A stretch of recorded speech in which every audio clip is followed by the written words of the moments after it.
Здравствуйте, уважаемые товарищи! Мы продолжаем цикл наших передач о героическом эпосе кыргызского народа Манасе.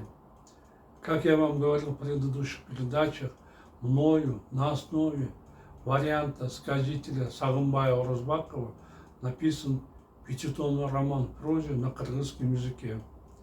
Затем я перевел это свое произведение на русский язык.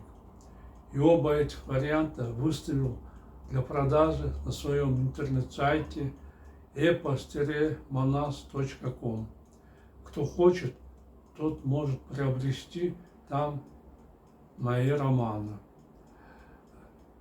Кроме этого, в настоящее время я работаю над второй частью трилогии Манас Семетеем. Мною сейчас написан первый том данного произведения, и я сейчас работаю над вторым томом Семетея. Ну а сейчас, с вашего позволения, я продолжу чтение своего романа «Манас». Достигнув лесистой горы Киндир, богатыри встретили своих воинов. Богатырь Манас снова возглавил их, достиг степи Баянды.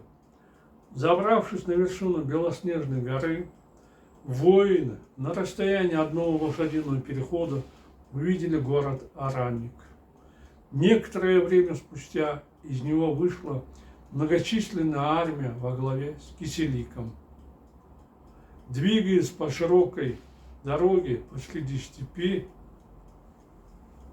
громко трубя в горны и флейты, оглушительно грохоча барабанами, она отправилась в сторону кыргызов. Рядом с Киселиком шли в строю Талап, сын Айчана, Кетеник, Шакур, Куронду и другие прославленные полководцы, а также 8 боевых слонов. Когда рать подошла к кыргызам, Киселик дал приказ остановиться посреди широкой степи. По традиции, перед схваткой богатыри должны помериться силами в поединке. Из китайцев на Майдан выскочил рослый, как башня, скуластый, рыжий богатырь Талап. «Я полностью истреблю народ кыргызов и казахов», — стал запугивать калмак, взяв в руки копье. «Устрою вам ад. Кому настало время подохнуть, подходите. Кто бы ко мне не подошел, никто не спасется. Если вы все соберетесь, не сможете одолеть меня.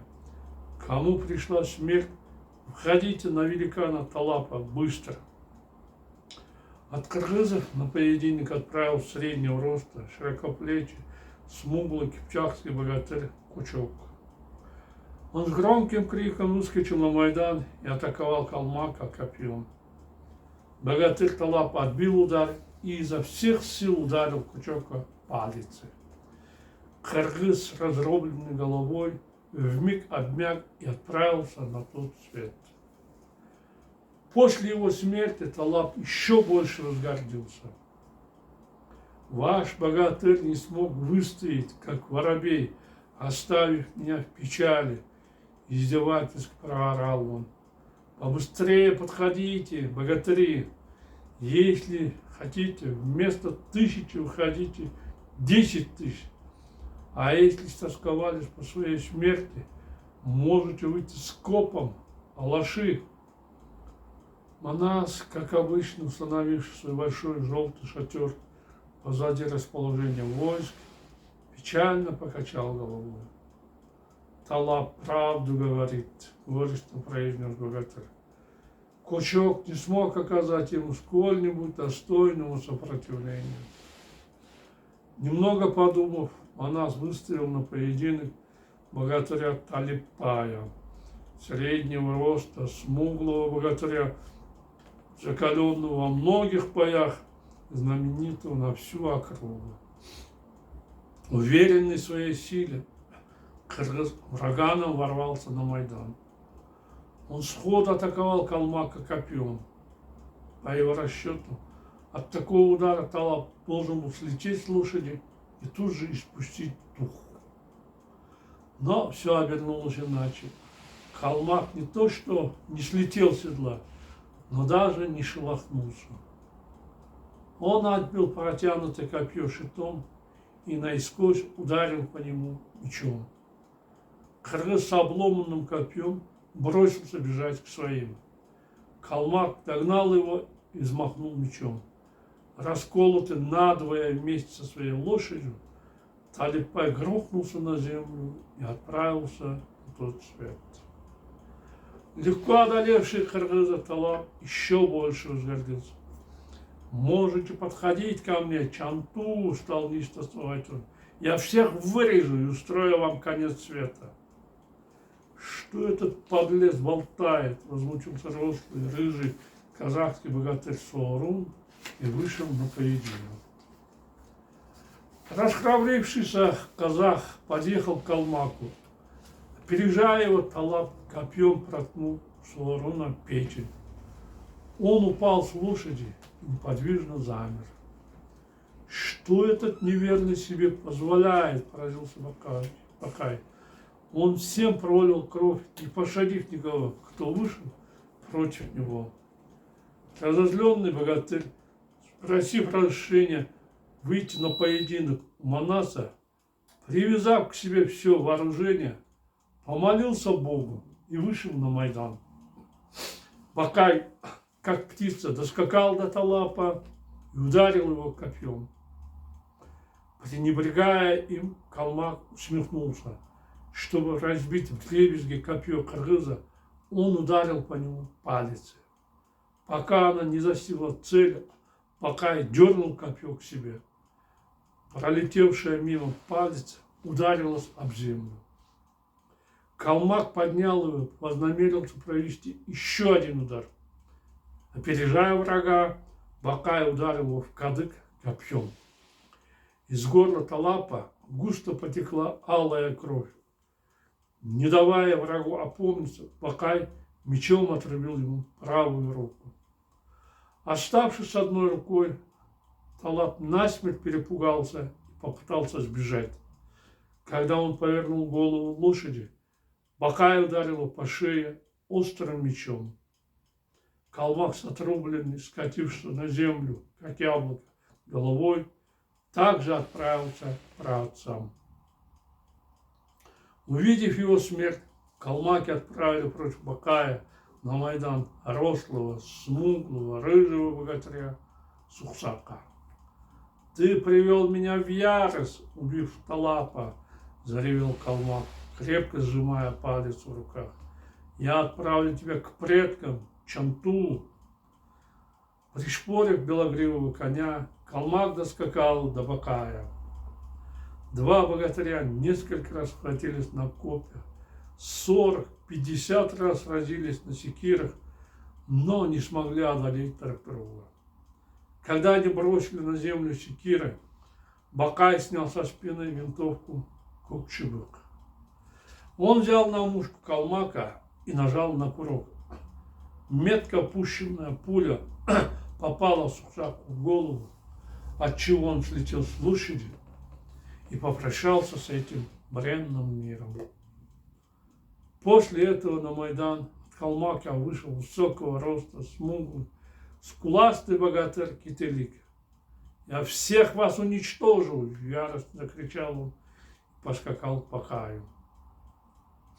После начала поединка два богатыря долго сражались на копьях, но не смогли одержать победу. Разозленный этим, Бакай подскакал к Калмаку и схватил его за широкий золотой черный пояс.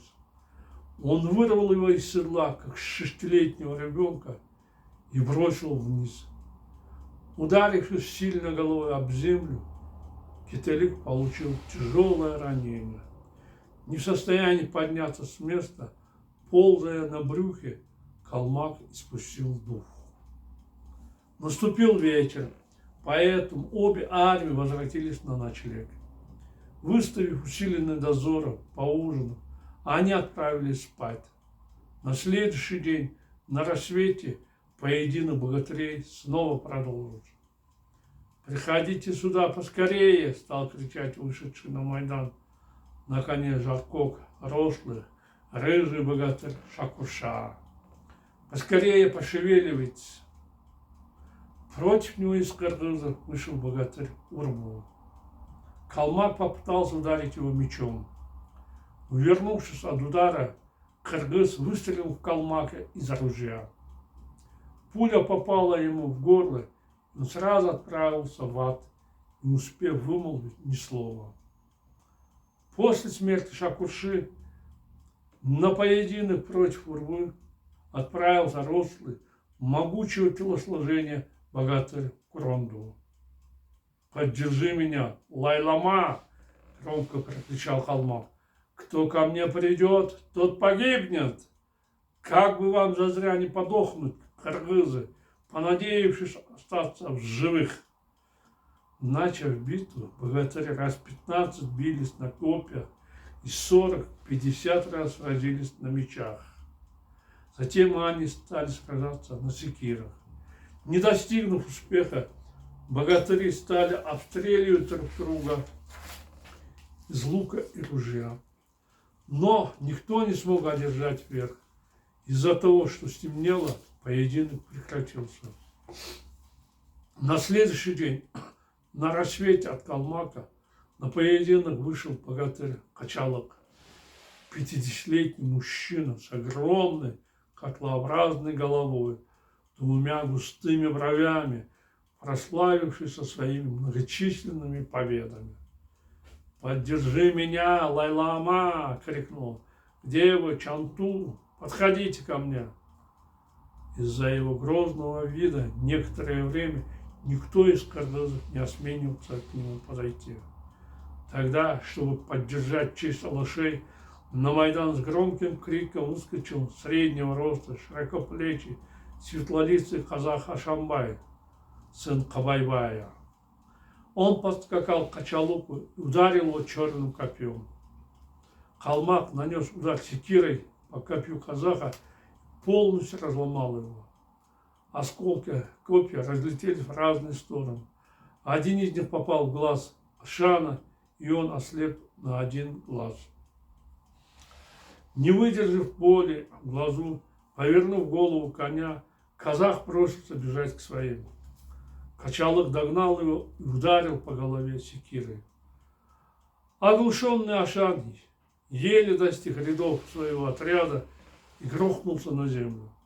«Я убил Чанту!» – торжествующе крикнул Качалык и вернулся обратно к своим. Но Ашамбай не погиб, а получил тяжелое ранение. Огорченный его плачевным состоянием, Кокчо вскочил на коня Кокола, поскакал к Калмаку. Когда Качалык взял в руки лук, произвел выстрел, казак успел выставить вперед щит. Стрела пробила 5 слоев щита, а затем застряла в нем. «Тебя не забровать, Калмак!» – проговорил разозленный Кокчо и ударил в грудь Качалыка копьем. Но его острие не смогло преодолеть панцирь и проскользнуло мимо. Воспользовавшись этим, Калмак ударил Кокчо секирой. Защищаясь, казак схватился за ее рукоятку. Стремясь вырвать секиру, богатыри начали активную борьбу, в результате чего отделились от войск и оказались в чистом поле. Избивая друг друга, богатыри остановились только тогда, когда смертельно устали. Отделившись от людей, славно подрались, произнес запыхавшийся Кокчо. «Ты прав», — согласился обливавшийся потом Качалык. «Мы сразились от души, но не смогли победить. Это никуда не годится. Поэтому остановим бой и определим победителя другим способом». «Это что за способ? Не будем грызться, как собаки, и драться, как воры. Лучше проведем выстрелы из ружья. Ты стой смирно, а я выстрелю. Если я убью тебя, то приз будет мой. При моем промахе я встану перед тобой, и будешь стрелять ты.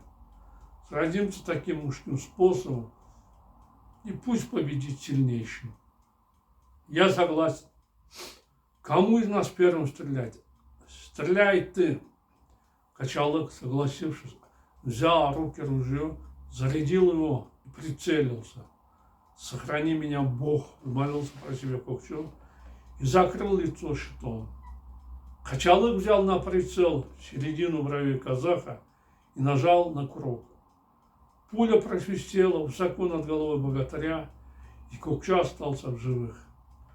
Пришел через стрельбы казаха. Он взял ружье Алмабаш зарядил его. Струсив, Качалык нарушил свое слово и бросился бежать к своим. «Как я могу позволить тебе убежать?» — разозленно подумал Кокчо. «Пока ты доскачешь до своих, я прикончу тебя». Он прицелился из ружья и выстрелил в убегавшего калмака. Пуля попала точно в цель и оторвала запястье правой руки Качалыка.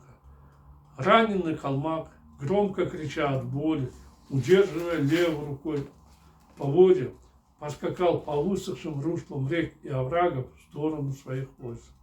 Но он не сумел справиться с конем единственной рукой. Когда Качалык стал хлестать коня, узечка и поводья выскользнули из его левой руки. Стремясь схватиться за них, он протянул к ним здоровую руку. В это время конь запутался, болтаясь по земле поводьях, грохнулся на землю, увлекая за собой калмака. Кокчо подскочил и ударил валявшись на земле Качалыка в грудь копьем.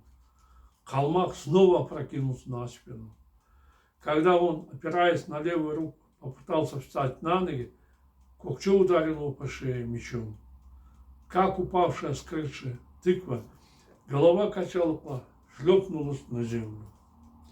Одержав трудную победу над врагом, Кокчо снял с головы синий шлем. Он глубоко вздохнул, подставил запыленное лицо прохладному ветерку, дувшему со стороны гор. Затем Кокчо слез с коня, снял с себя тяжелые доспехи, кожаные штаны и с наслаждением повалился на зеленую лужайку, разбросав по сторонам руки. Немного отдохнув, Кокчо встал с места и помыл протекавший рядом речушки лицо. Вычистив одежду, оружие от пыли и крови, он отправился к своим товарищам, ведя на поводу коня убитого Качалыка. Ну вот, уважаемые товарищи, наше время подошло к концу. Я прощаюсь с вами. До свидания. До новых встреч.